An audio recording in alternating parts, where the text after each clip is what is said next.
Well, good morning, everyone, and thank you so much for joining me today at Juanette's Crafting Corner for my Quick Tip Thursday.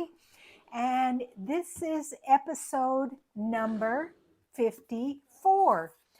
Before we get started, I would like to thank a few people for their comments.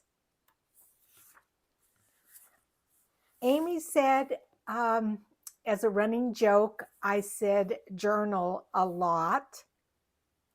Steph commented when I showed a picture of my lemon that I had good farming skills.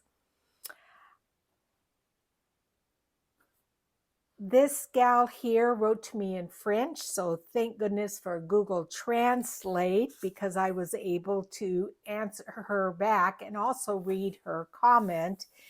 And then these people. So let's get started in today's video.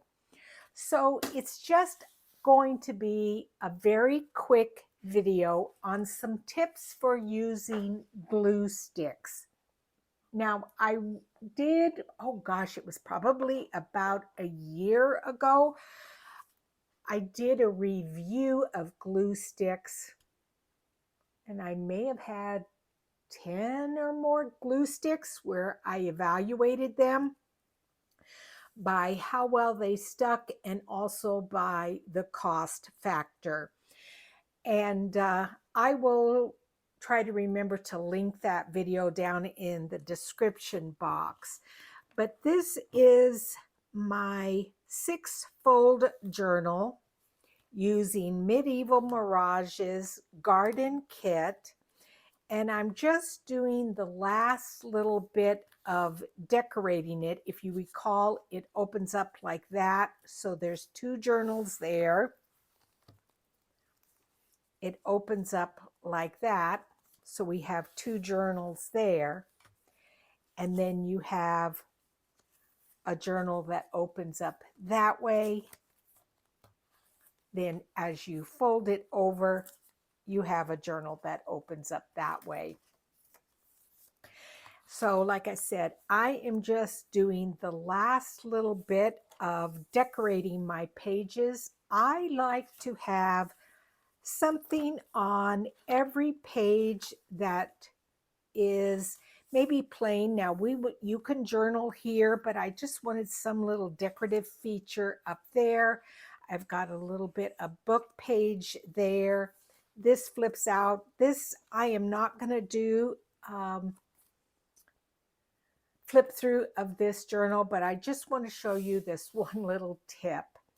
So one thing is when you are gluing things down with a glue stick, it's best to have a couple of different sizes, I feel. A smaller one and a larger one. Now this one is from Target, the larger one, and if you recall, that was my favorite for the price. But they were out of the small size, so I had to buy the Elmer's one. So I'm going to add something up here, and I had already pulled a few things off to the side, and I'm telling you, this is just such a simple idea, but it helps. So you've got your glue paper, and you want to add your glue stick. So you add glue to the entire side.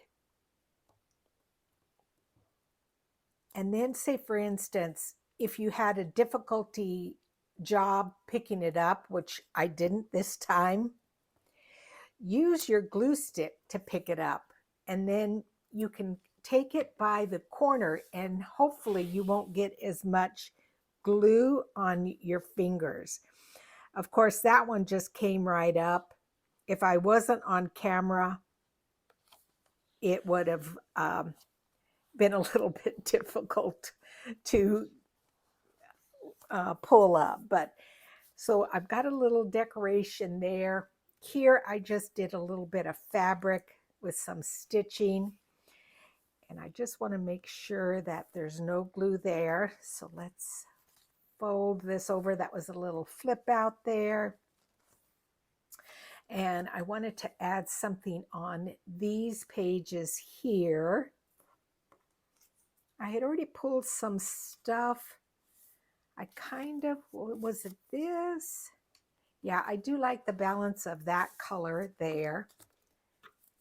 Now, this is a little bit smaller than the other one, so maybe what I would do is use my smaller glue stick. If you're going to use something really small, use a smaller glue stick.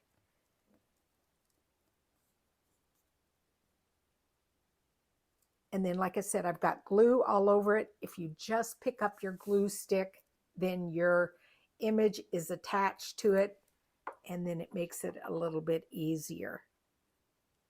It's a very simple thing, but I didn't always know that. And one day I was watching somebody use a glue stick, and I thought, oh, that's a brilliant idea.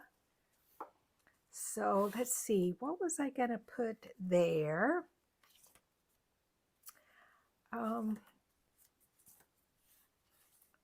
Let's see here. Now I did want color there. So was it that one or that one? I kind of had all this stuff figured out, and then now all of a sudden I'm vacillating over it. Let's see. Let's bring that color in there. And once again, I'm going to bring in my larger glue stick. I always make sure that I have a good supply of them. And the other thing I do is I buy them and then I store them in a little baggie, a plastic baggie, and then that way they don't dry out. Because if you're going to buy like a bulk amount, like 12 of them, you don't want them to dry out. Now, you may live in a climate where they wouldn't dry out, but I live in Arizona and it's very dry here. So they could potentially dry out. Is that there? I don't think so. I don't know. Let's see.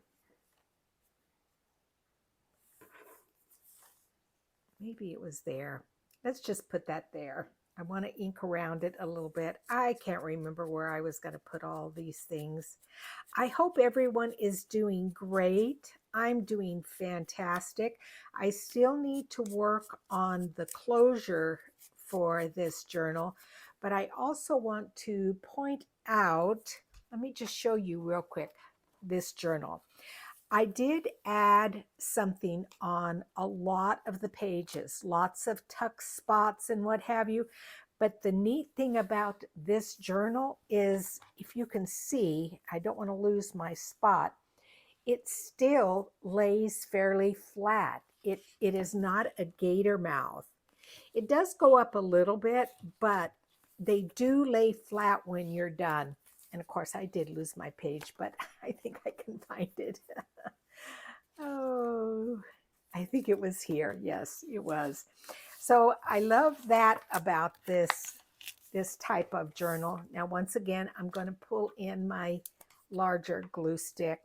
So yeah, I am doing great. Once I finish just doing these decorative parts here, see how that so easily came up off that glue page? Once I'm done with these little decorative pages, I am going to kind of clean up my craft room and put things away. When I'm done with the journal, I try to remember to put everything away from that kit. I know there was some things over here. Put everything away from that kit, and then I can start on another journal. I think I did tell you that I had planned to not start on another journal until after my retreat. I do want to make sure that I stay caught up with the Roxy's Journal of Stitchery. We are on volume 7, and I recently had a subscriber ask me if I was still doing the desk, the stitching of the desk. And I said, absolutely. I think I'm going to put that there. I do think that's pretty. This is some vellum that I printed on. I love the transparency of it.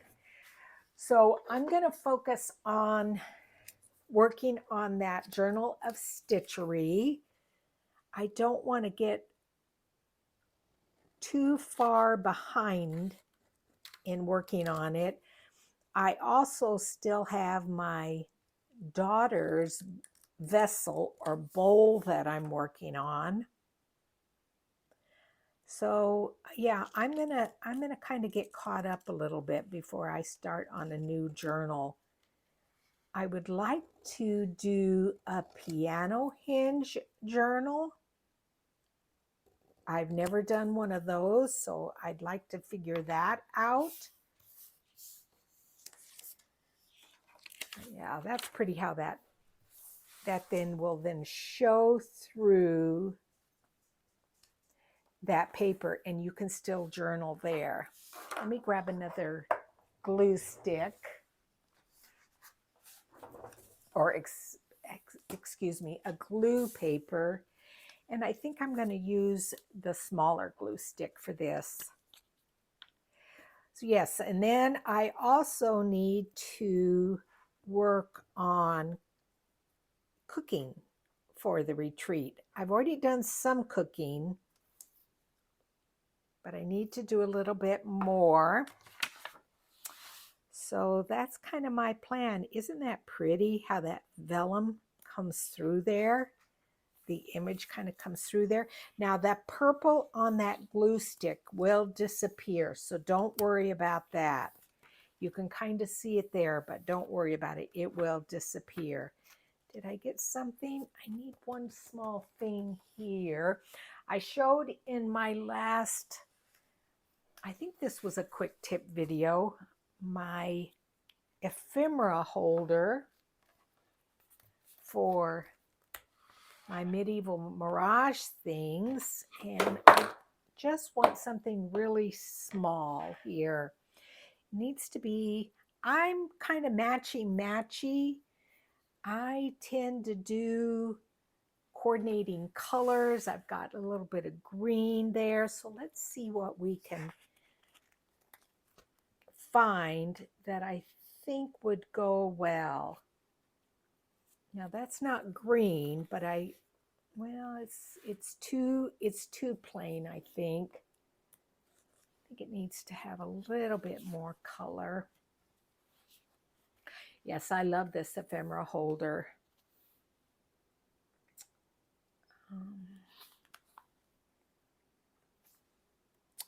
Let's see, do we have something here? This is from the French Rococo Rhapsody kit. This is Paris down here. Now that's Italian there, so I mean, I guess it's not that big of a deal, but I want to keep it Italian. I could use some Italian book page, but let's go here with the color. Let's pull something out here.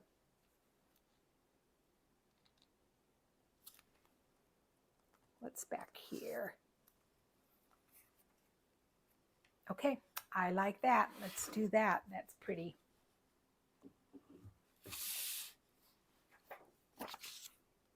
That's the neat thing about Medieval Mirage's kits is they coordinate very well together. Now, I do have a little bit of glue on the edge there. So I'm going to pull in a baby wipe. Maybe I don't have to. I just use my finger to kind of bring it together. Yes. I mean, this was a quick tip. Basically just store your glue sticks in a bag if you live in a very dry climate. Use the glue stick itself to help pull it up. Oh, I'm going to show you another little tip. Let's see if I can find some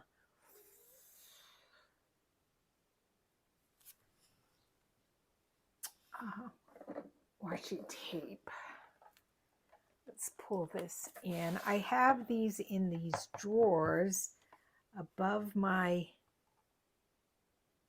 craft desk, and they really are nice to be able to just reach over and grab it.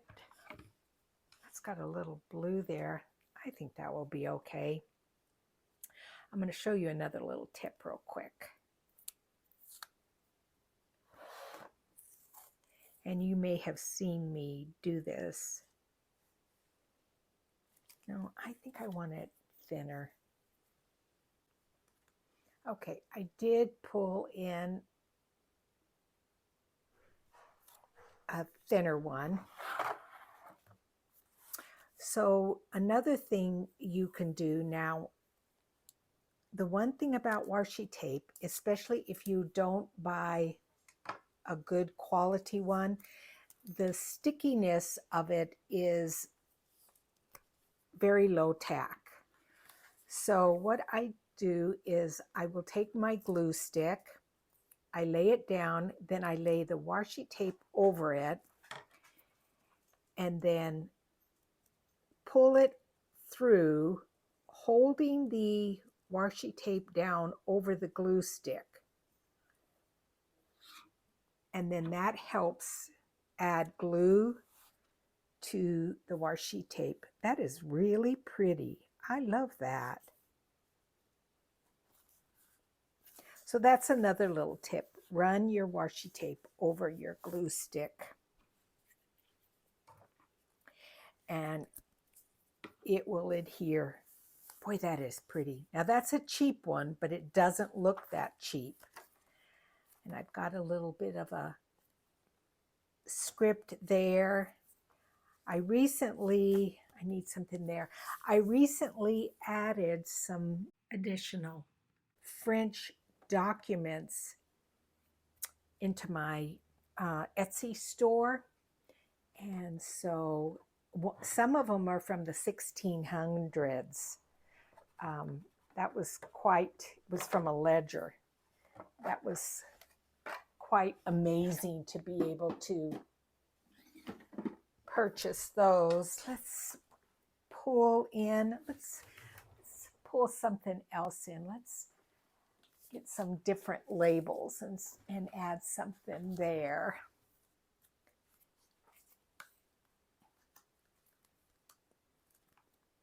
I love these little ephemera holders. They just, I know this is all of my Roxy Creations labels. And so I pretty much know the style of them. And I see one right here.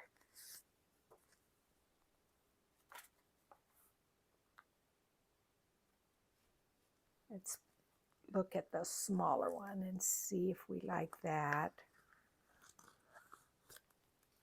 Let's see.